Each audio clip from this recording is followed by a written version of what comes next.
Mulekah Kabongo. I am from Congo, DRC. I moved to South Africa 8 years ago. And I'm a film student, but I'm also a designer. I do crowns, like headpieces and everything.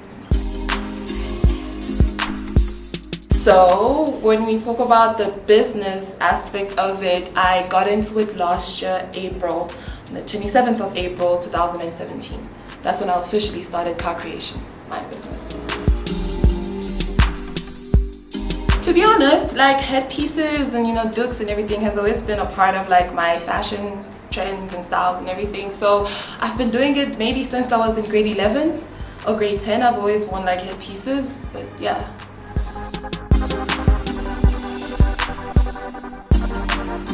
I make the pieces myself, but I get my materials from Ghana and Congo and Nigeria.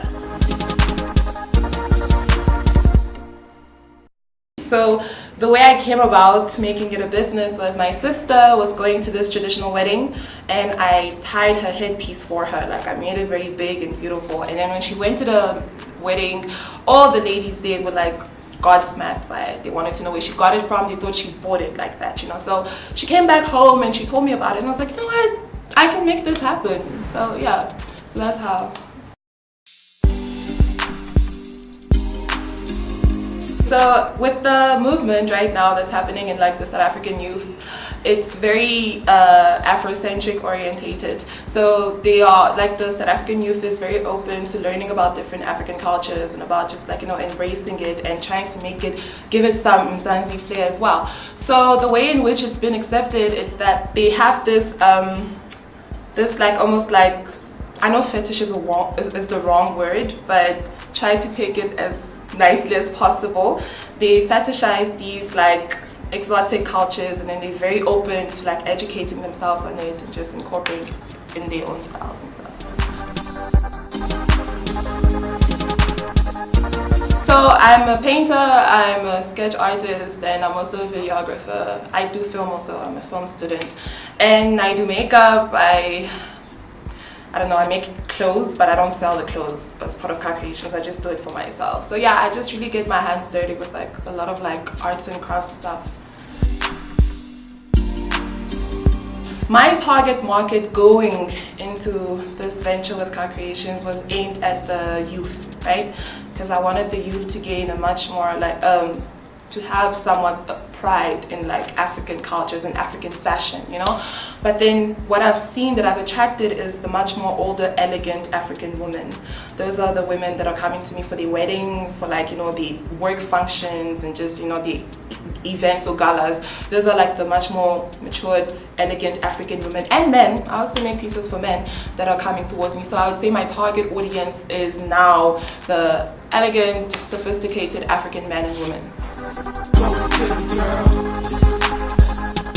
Yeah, I've done a piece with Boiti Tulo. I worked with Nix in the Mix.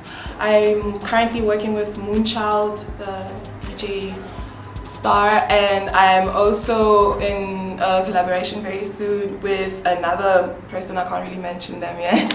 And yeah, I've worked with a couple of people, but I forgot. Sorry, I forgot. So I go to them and I'm like, yo, I'm this person, this is what I do. I'd really love it if we can get together and make this happen. 95% of them ignore me. And then the 5% that actually do reach back out to me, it's magic. But with Boiti, she actually reached out to me.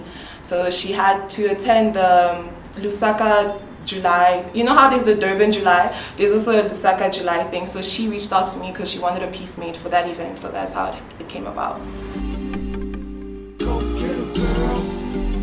So when it comes to the ladies, I first of all I just think of their brand, like what they represent. If I would want Car Creations to be associated or represented by that specific brand, because at the end of the day, we're talking about relatability, right? It would make no sense for me to go to like a rock and roll star, because that's just, it's incongruent. So I look at the presence as celebrities, the brand, and with the men, the same thing as well. What they stand for, what they represent. I'm selling online and I also sell from my own house. well, I stay with my parents, but like, yeah, that's where I sell it. So most of my clients come forth to my actual location at home. I get their measurements, they select the materials, and yeah, everything is very like home-based, very one-on-one interaction.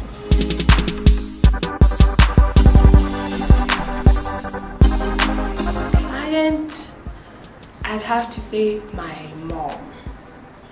But then collaboration, I'd have to say Boiti. And why is that? Because she came with a lot. First of all, just her as a person, she's probably like the most humble person I've ever met.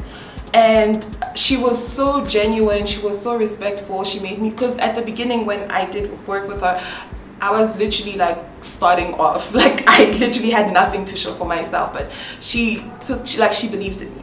So it was one of those like pivotal moments in like my up and coming career where that it proved to me that, yo, you can actually do this. Like, you know, you're not a loser.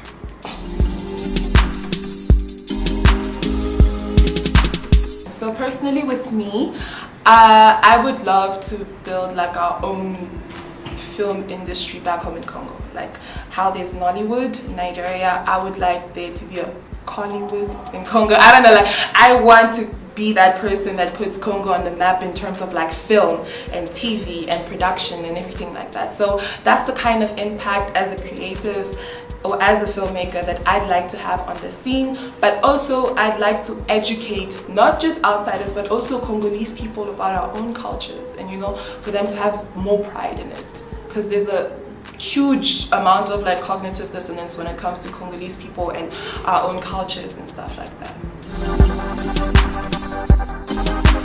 So you can find me on Instagram at for my pieces, like my business, it's KAH _creations, and my personal account is Jiggy African with a K. You can also find me on what's the other Facebook? You can find me on Facebook at Mulekah Kabongo, and yeah, that's